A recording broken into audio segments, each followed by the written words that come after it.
What's up, guys? Chuck here, and today we are checking out the Strandberg Boden Standard 5 string bass.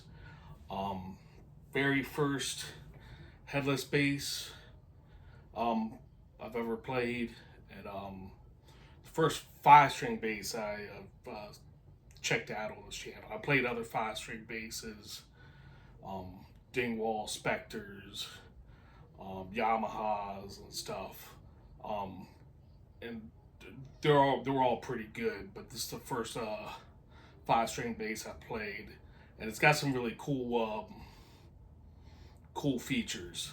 So let's check it out here for a second. Here, let's go over the some of the details here. First off, obviously, you're looking at this thing, and it's got this wild shape to it. And a lot of the stuff built for this bass, the purpose for some of these design choices were for ergonomics. Um, if you notice right here, that has a little cutout here, so it's really nice. So if you want to play like kind of like in a classical position, um, playing on your lap, it's got a nice cutout here. Um, you can also play over here. Um, One it has a little ramp here, so it's kind of like you could put your arm over it. It's not a hard edge here. So on the other side here, obviously no headstock. Um, the locking mechanisms here for use the Allen keys here. So you don't need double ball strings for this bass. You just use a standard long scale, and once you bring it through, you cut the end off, and then use the Allen keys to lock them in. Um, Another unique feature about this bass is the back of this neck here, and it's got something that Strandberg calls the Endure Profile neck, and I'm trying to show this in a way that will catch the light. But if you look very carefully, it's first off, it's not a normal neck shape. It's kind of like I guess like a trapezoid type of design. And the whole idea for this is, as you're playing this, it's supposed to kind of keep your thumb in the right spot behind the neck. So when you're up here, it brings you up to the thickest part of the neck and allows you to get up here to the low strings and higher. Then down here it flattens out, so you can do the higher end of the bass.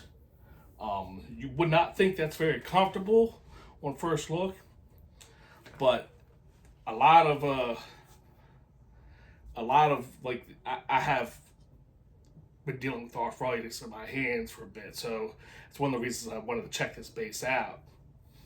The way this neck's set up, it helps eliminate angles in your wrist, which kind of contributes to arthritis. Playing technique aside, you obviously would avoid doing that, but this one, it kind of forces you to kind of keep your wrist straight. You can still kind of, if you hold it in the wrong way, you can still kind of get some type of bends here, but it's nowhere near as like a regular bass. So that's a very cool feature. I took it out to a couple gigs, and this is very comfortable. There's a couple parts where I would normally have like I would feel like a pain back here on my fretting hand. Stuff like I would play like Sweet Emotion, and there's or stuff like that. I would get like a minor cramp, and I would just kind of push through it. But when this one, I didn't have that issue, and I'm not sure why. So yeah, that's nice. 35-inch scale, multi-scale bass. So yeah, if you see here, the frets, It's a fan fret. It gets kind of right about here. It starts fanning out towards the the bass side. Kind of weird when you're playing chords up here. I had to like reprogram myself to play like all right now on this thing, and it's kind of like took a little bit of a adjustment for that, but you know, nothing that practice can't get over. Lumen lay dots here that would glow in the dark.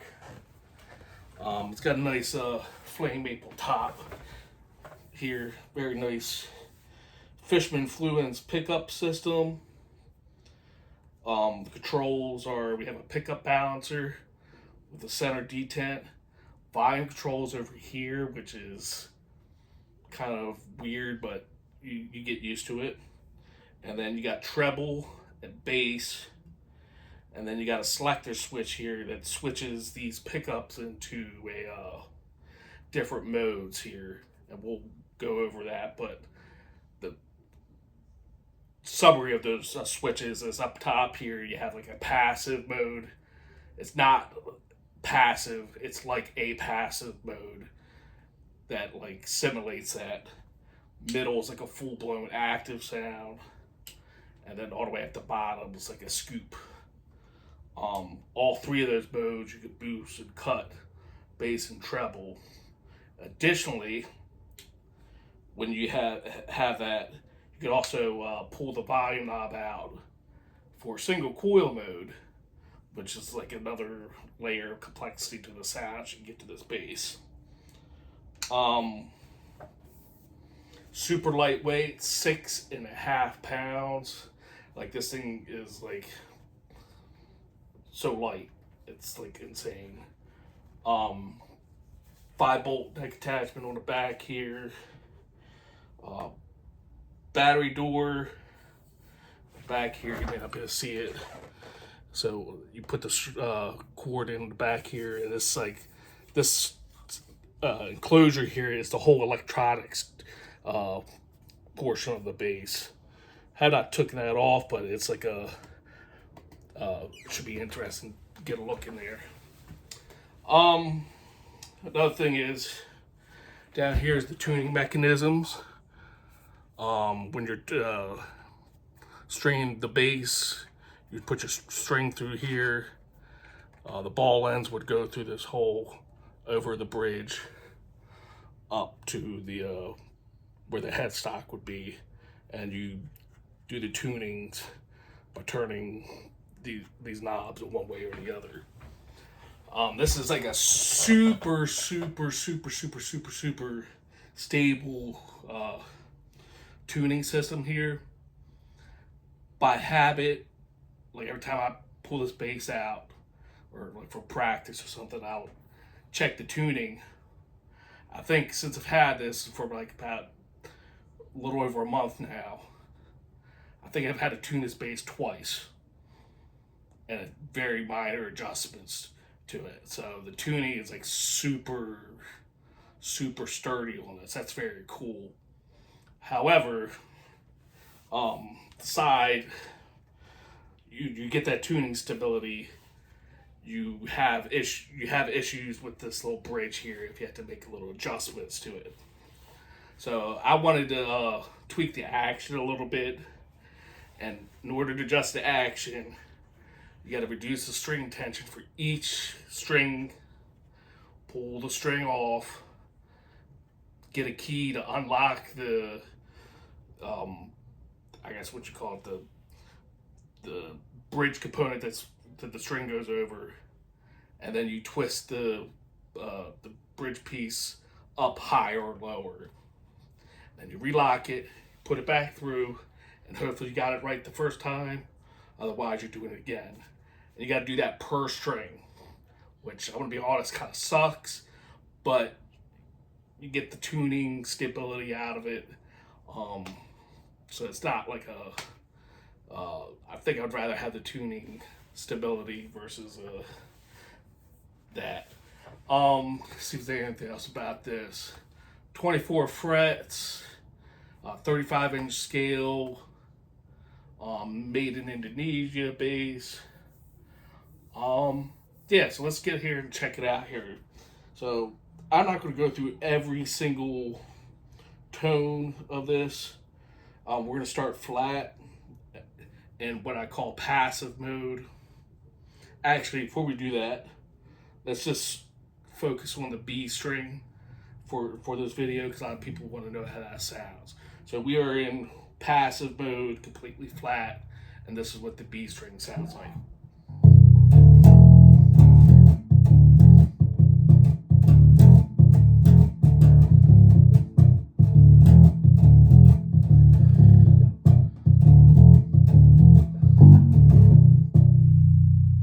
Okay, that's passive mode. Not passive though. Here's active mode.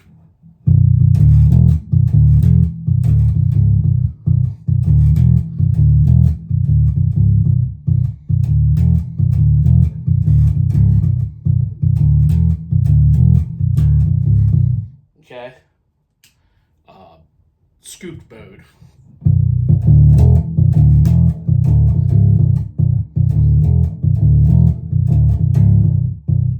Okay, staying in scoop mode. Single coil mode.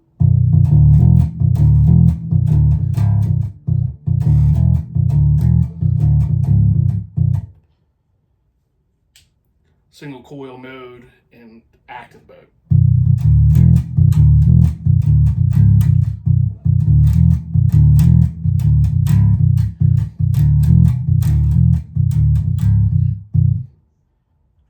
Passive mode and single coil mode.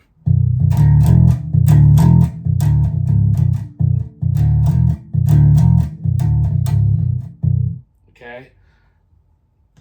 Back to humbucker mode. Let's do passive with the bass and treble boost with just a B string.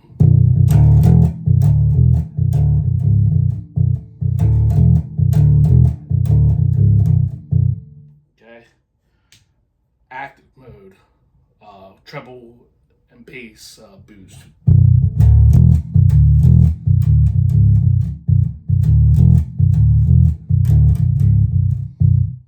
Okay. Scoop, treble and bass boost.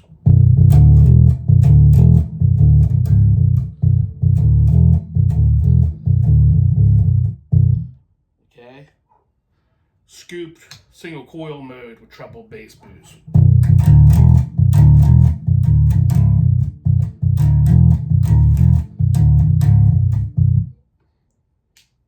Active with the treble bass boost in single coil mode.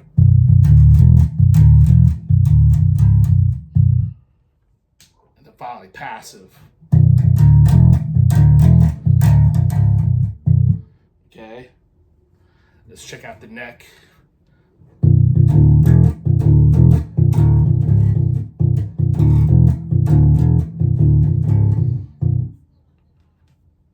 Neck humbucker.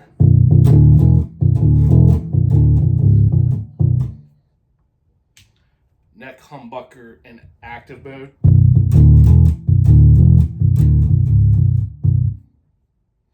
Neck humbucker in single coil mode.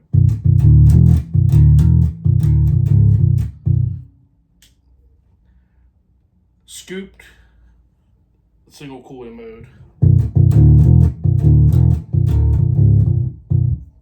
Scooped in humbucker mode.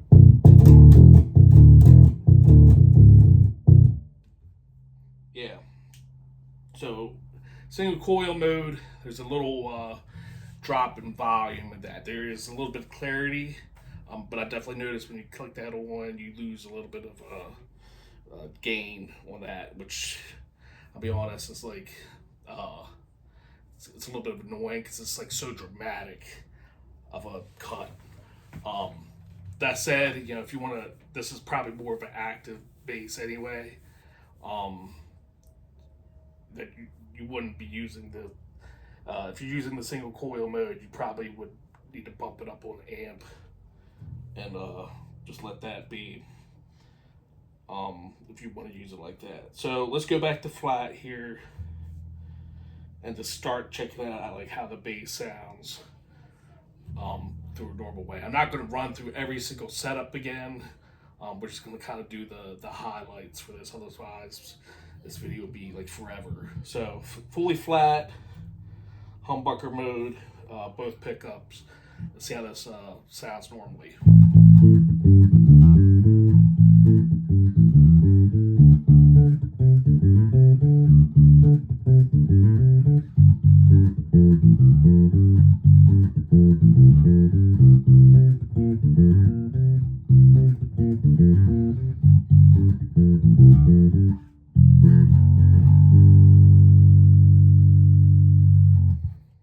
Okay, let's do the neck, pick up fully flat.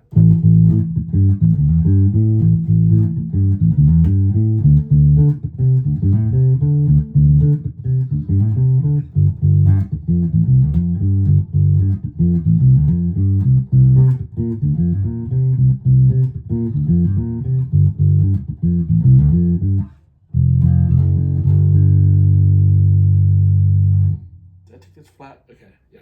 So yeah, that was flat. Let's do bridge. Let's see how that sounds.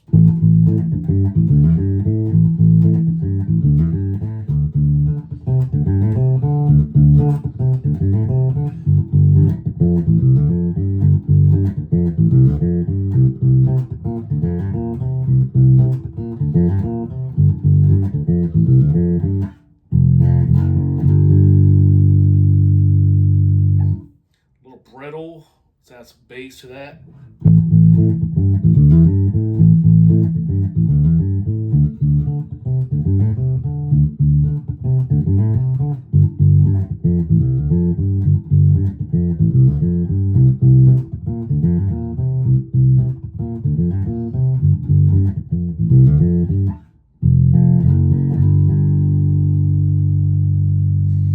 As expected, let's do a let's cut some of the treble out, see if we can thicken that up some more.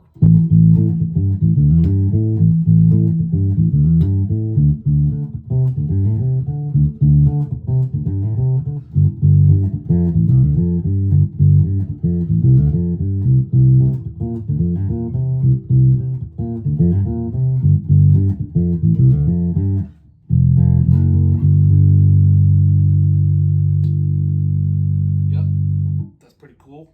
So let's take everything back to center. Let's do the passive mode here. And let's try it in just like what a normal jazz bass will potentially sound like. Everything flat, and what they call passive.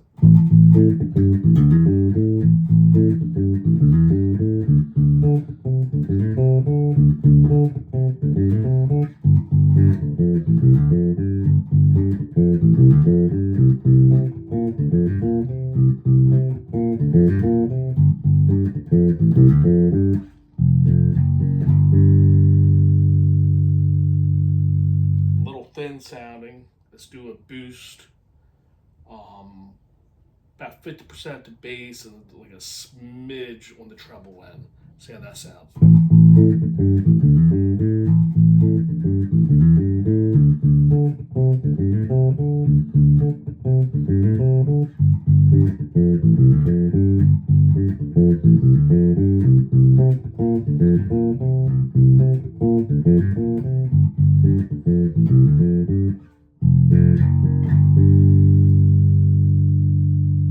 Let's do a full cut on treble and see if that sounds.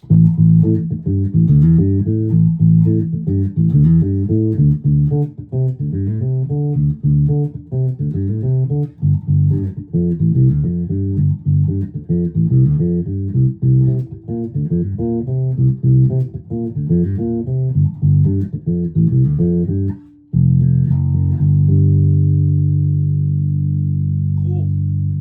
So, like I said, the single coil is definitely a little quieter. I mean, you can get usable tones out of it without fiddling with the amp. You just got to boost a little bit, I think. I think in flat, at least from what I've heard, it sounds very low output, and it needs a little extra saw somewhere for it to work right. So yeah, so let's go to the scoop mode, everything fully flat, and see how that sounds.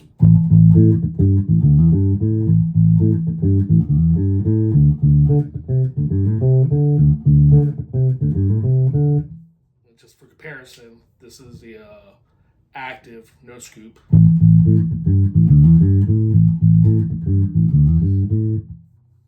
Scoop.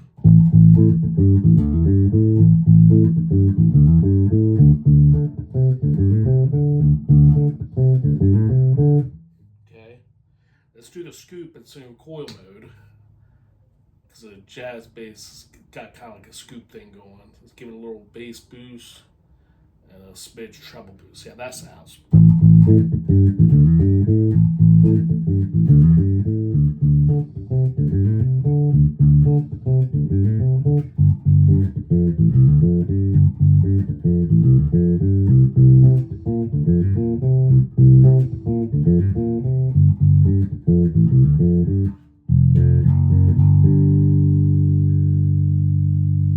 I like that more of a jazz bass thing like that, and like an active mode.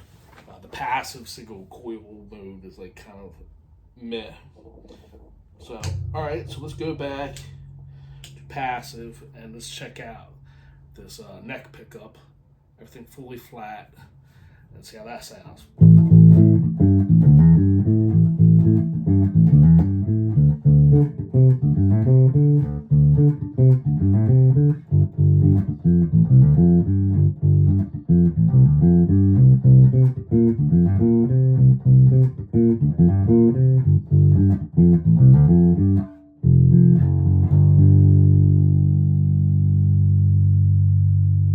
Not bad. I would like it to get a little warmer, so let's do a treble cut.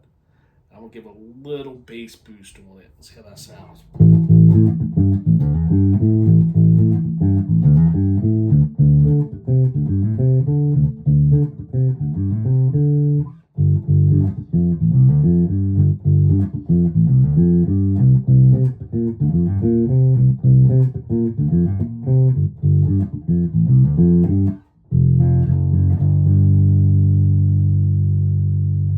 Another nice thing is to kind of just switch in a position where you're just favoring the neck, but you're not completely over. Let's see how that sounds.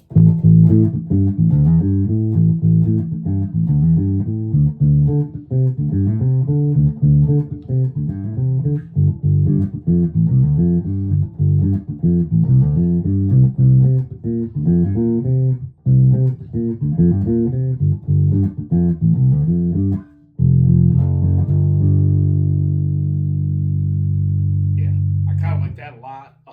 I played that for a good portion of my gig.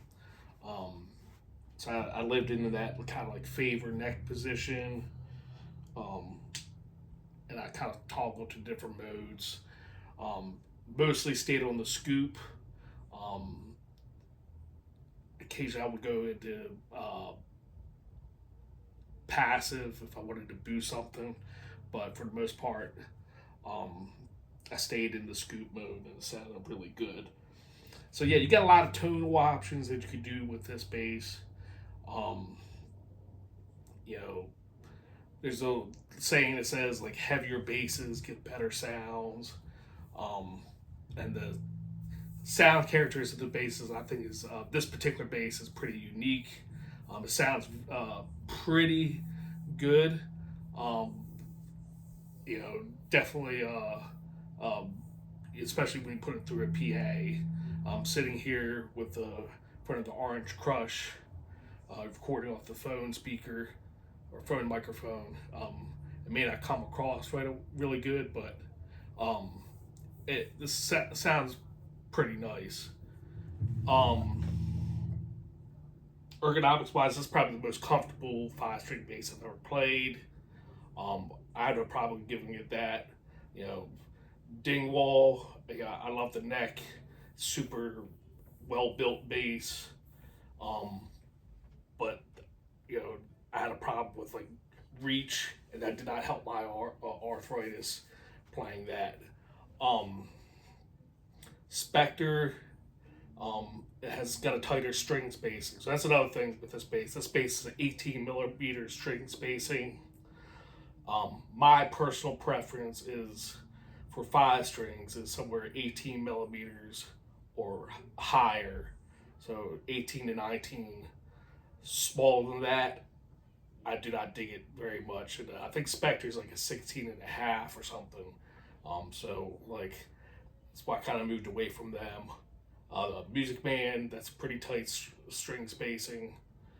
Haven't played a GNL 5 string yet, but I'd probably do okay with those. But yeah, this is super comfortable. Price wise, this was bought as B stock from directly from Strandberg, and B stock. I don't know why it was called B stock. Maybe it was just a return, but there was nothing wrong with this bass. You got a really nice case with this. It's like almost like a guitar case. Super lightweight. You know, you could fit that in the overhead compartment, the airplane, or travel with this.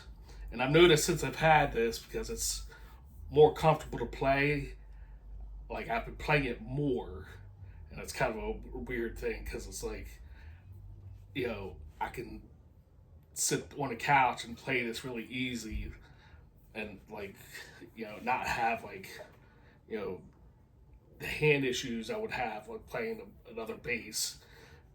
And you're not really sitting in the most ideal spot to practice, but like you can still sit there and rip off scales, and it's not going to bother your hand. So that's really cool. Is it worth $2,000? I mean, I don't know. Like, I would say, the headless bass is like a whole vibe in itself. I showed up to a classic rock gig with this, and it definitely kind of turned some heads on it, but like, at the end of the day, you're still just a bass player, and you're kind of just playing your bass parts, and like people get over the looks on it and stuff. Um, so whatever with that.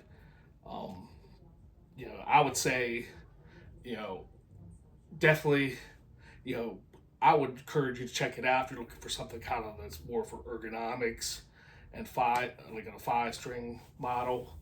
Um, I, I don't. I think it's an easy recommendation for that. As far as buying it,